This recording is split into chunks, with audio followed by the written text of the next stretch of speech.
안녕하십니까. 여행하는 인생 여인TV입니다.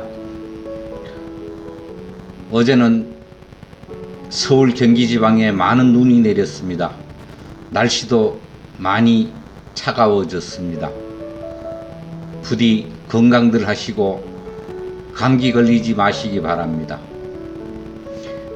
오늘도 시작하기에 앞서서 인터넷에 떠도는 쓰잘데기 없는 유머 한 가지 말씀드리고 가겠습니다.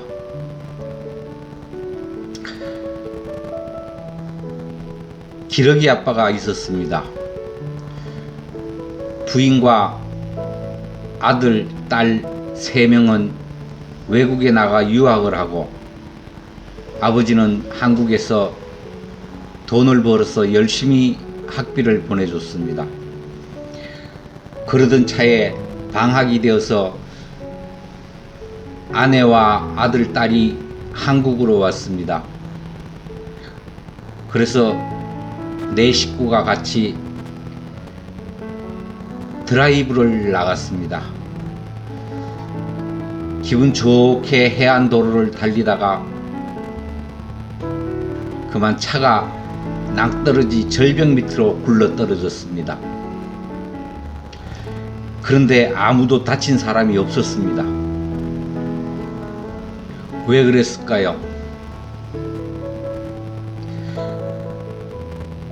남편은 기러기 아빠라서 헐헐 날아갔기 때문입니다. 아내는 날라리라서 마찬가지로 날아갔기 때문에 다치지 않았습니다. 딸은 비행 소녀라서 비행을 해서 다치지 않았고, 아들은 덜 떨어진 놈이라서 떨어지지 않아서 다치지 않았다고 합니다. 죄송합니다. 오늘 또 진인 좋은 산의 글을 소개해 드리겠습니다. 제목은 우상호대 나경원입니다.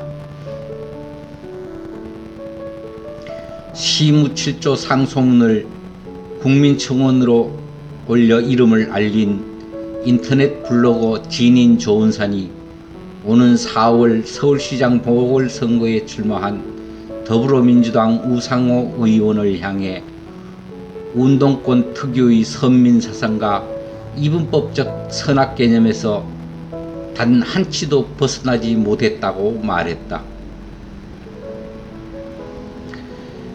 다음은 블로그 전문입니다. 서울시장에 출마 의사를 밝힌 국민의힘 나경원 후보가 27일 강남 음마 아파트를 전격 방문해 곳곳에 금이 간 흔적과 수도꼭지에서 나오는 녹물을 보고 안타까운 마음을 금치 못했다고 한다.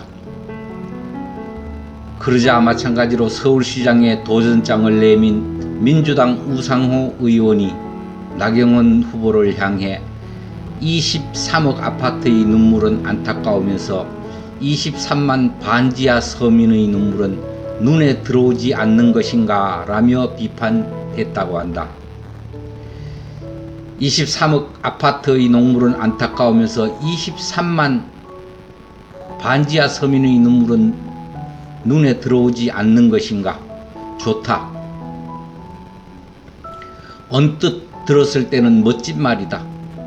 그러나 결국 운동권 특유의 선민사상과 이분법적 선악 개념에서 단 한치도 벗어나지 못한 전형적인 80년대 진보주의자의 허언일 뿐이다. 코올리게 시절의 내가 건대 앞 대로에서 최루가스를 맞고 찔찔대던 그날처럼 그는 마치 이 말이 끝나기가 무섭게 전경이 터뜨린 최루탄을 주워들어 되던져버릴 기세로 서 있는 듯하다. 감성팔이 어법에만 능통할 뿐 현실 감각은 전무하다시피 한 무가치한 정치인들은 이미 국회에 쎄고 쎘다. 저기 북악산 자락 밑의 푸른 기아집에도 광화문 앞 정부 청사에도 널린 게 널리고 널린 게 그러한 존재들이다. 그러나 최소한 대한민국의 수도이자 세계적 복합 다중도시인 서울의 상징에 오르려거든 눈물, 콧물이나 송글송글 맺히는 감성파리보다는 차라리 차가워서 손끝이 시리더라도 냉혹한 현실을 말해줘야 함이 그 그릇에 걸맞는다 할 수 있지 않겠나. 게다가 우상호 의원은 이미 실패한 문재인식 부동산 정책에서 단 한 발자국도 진일보하지 못했다. 심지어는 퇴보를 넘어 퇴폐라는 생각이 들 정도다. 23억 아파트와 23만 반지하 서민과의 경제학적 상관관계를 전혀 이해하지 못하고 있는 듯하니 말이다. 아니 어쩌면 그는 이해하고 싶지 않은 것일지도. 먼저 23만 반지하 서민들의 내 집 마련의 꿈을 기어이 박살내 버린 건 누구인지 알고 계시는가 묻고 싶다. 후면 주차한 자동차 매연에 창문 한 번 시원하게 열지 못하고 가뜩이나 들어오지 않는 햇빛을 커튼으로 마저 가려내야 하는 반지하의 슬픈 삶을 결국 그들은 기약도 없이 이어가야 한다. 이 미친 집값의 현실은 누구의 작품인가? 이명박인가? 박근혜인가? 문재인인가?